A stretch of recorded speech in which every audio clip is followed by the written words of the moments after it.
شخصیت تھا. یہ کس قدر امیر اور بااثر شخص تھا اس کا اندازہ آپ 2-3 مثالوں سے لگا لیجیے. کہ لندن میں تھا، اسے شمالی لندن کا ایک گھر پسند آ گیا. اس نے وہیں کھڑے کھڑے یہ گھر 1 کروڑ پاؤنڈز میں خرید لیا. یہ پاکستانی روپے میں 1 ارب 40 کروڑ روپے بنتے ہیں. اس نے 2009 میں مونٹی کارلو میں اپنی 37ویں سالگرہ منائی. یہ دنیا کی مہنگی ترین سالگرہ تھی، جس میں روس کے المونیم ٹائکون اولیگ ڈیریپاسکا، سونے کی کانوں کے مالک پیٹر منک اور مناکو کے شہزادے البرٹ سمیت دنیا بھر کی مشہور شخصیات نے شرکت کی. یہ پینٹنگ خریدنے کا شوقین تھا. اس کے پاس اربوں ڈالر کے شاہپارے تھے اور یہ تمام شاہپارے اس کے محلات میں لگے تھے. اسے 2006 میں اسرائیلی اداکارہ اورلی وینسمین اچھی لگ گئی تو اس نے اس کے گرد دولت کے انبار لگا دیے. چنانچہ یہ اس کی گرل فرینڈ بن گئی اور یہ دنیا کی مہنگی ترین گرل فرینڈ تھی. برطانوی وزیر اعظم ٹونی بلیئر اسے اپنا ذاتی دوست کہتا تھا اور اس پر 10 ڈاؤننگ اسٹریٹ کے دروازے ہر وقت کھلے رہتے تھے.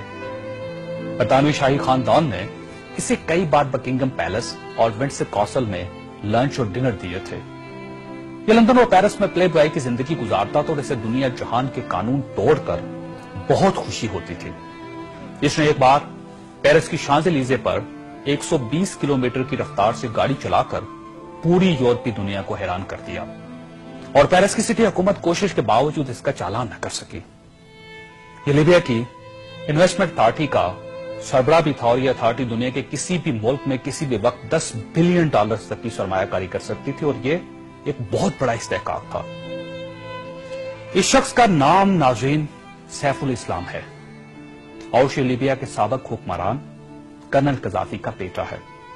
سیف الاسلام کرنل قذافی کا وارث اور ولی عہد بھی تھا اور اسے دنیا کا اس کے بارے میں خیال تھا کہ یہ کرنل قذافی کے بعد لیبیا کا حکمران ہوگا. یہ اس قدر بااثر تھا کہ کرنل قذافی کو نیوکلیر پروگرام ترک کرنے پر بھی کسی نے قائل کیا تھا. اس نے بلغاریہ کے اس میڈیکل گروپ کو چھڑوانے میں بھی بڑی مدد کی تھی جس پر بچوں کو ایڈز کے ٹیکے لگانے کا الزام تھا. برلن نائٹ کلب اور لاکھ روبی دھماکے کے متاثرین کو معاوضہ بھی اسی کے حکم سے جاری ہوا تھا. اب میں آپ کو اس کی تازہ ترین تصویریں دکھانا چاہتا ہوں. یہ سیف الاسلام 3 ماہ پہلے لیبیا کے چھوٹے سے قصبے اباری میں چھپ گیا. یہ 2 دن پہلے 19 نومبر کو قصبے کے ایک ایسے کمرے سے برآمد ہوا جس میں باتھ روم تک نہیں تھا اور یہ بدبودار پرانے کمبل میں لپٹا تھا. اس کی انگلیوں پر پلستر چڑھا ہوا تھا اور یہ پلستر بھی اس نے خود چڑھایا تھا کیونکہ اسے ڈاکٹر تک کی سہولت حاصل نہیں تھی.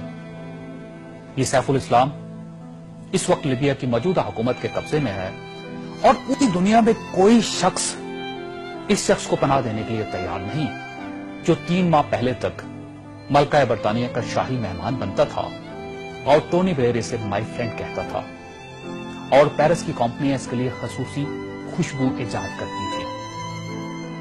یہ ہے سوال اور یہ تصویر دنیا کے ان تمام حکمرانوں اور ان کے خاندانوں کی عبرت کا سبق ہے جو اقتدار کو سب کچھ سمجھ لیتے ہیں اور جو اس زوم میں مبتلا ہو جاتے ہیں کہ ان کے اقتدار کا درخت ہمیشہ سبز رہے گا.